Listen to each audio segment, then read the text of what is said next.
আসসালামু আলাইকুম রহমতুল্লাহ। আজকে আপনাদের মাঝে নতুন একটি ভিডিও নিয়ে আসলাম। আসলে শিক্ষণীয় এবং বিনোদনমূলক ভিডিওটি আপনারা এখন দেখতে পাচ্ছেন। পিছনে আমি একটি আমাদের গ্রাম্য ভাষায় একটি আমরা ছোট লাঙ্গল বানিয়েছি এবং সাইকেল দেখতে পাচ্ছেন। সাইকেলের যেহেতু এখন দাম অনেকটাই বেড়ে গিয়েছে, তাই আমি ভাবলাম দ্বিতীয় পর্যায়ে জমিটা সুন্দরভাবে এখন চাষ করি।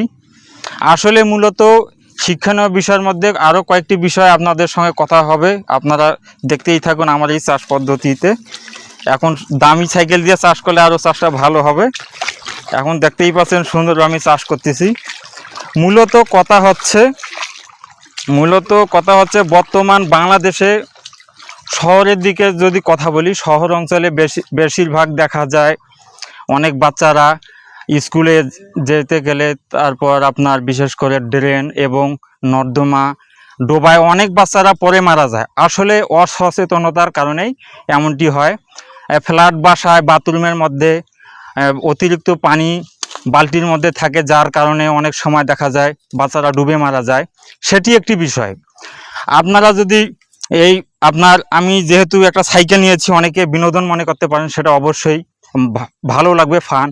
কিন্তু মূলত কথা হচ্ছে কি, অনেক জায়গায় দেখবেন যে ট্রাক্টরের মধ্যে অনেক ছোট বাচ্চারা তারা কি করে, তারা মনে করেন বিভিন্ন জায়গায় তারা মাছ মারতে যায়, যার কারণে পিছনে এরকম লাঙ্গল থাকে, যার কারণে তারা অনেক সময় দুর্ঘটনার সম্মুখীন হয় এবং মারা যায়। আসলে সচেতনতায় পারে যে কোনো দুর্ঘটনা এড়াতে, তাই আপনারা সবাই সচেতন থাকবেন। আর একটি বিষয় যেটি হলো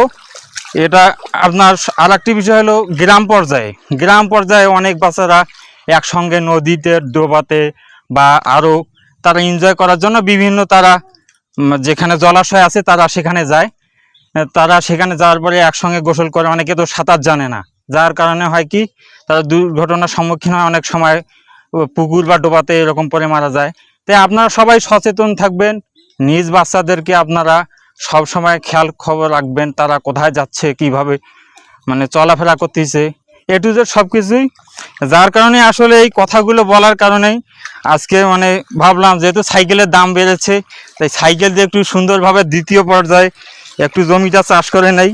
দেখতেই পাচ্ছেন পিছনে আমি লাঙ্গল দিয়ে চাষটা করতেছি। আসলে এই কথাগুলো কেউ না কেউ শুনবে এবং মানার যদি চেষ্টা করে, এটাই ভালো। আসলে প্রতিটা মানুষ আমরা অনেক কষ্টে আমাদের বাবা মা লালন পালন করে, কিন্তু অনেক সময় বাবা মার গাফলতি এবং আমাদের অসচেতনতার কারণে একটি জীবন শেষ হয়ে যায়। তাই আপনারা ভালো থাকবেন, সুস্থ থাকবেন।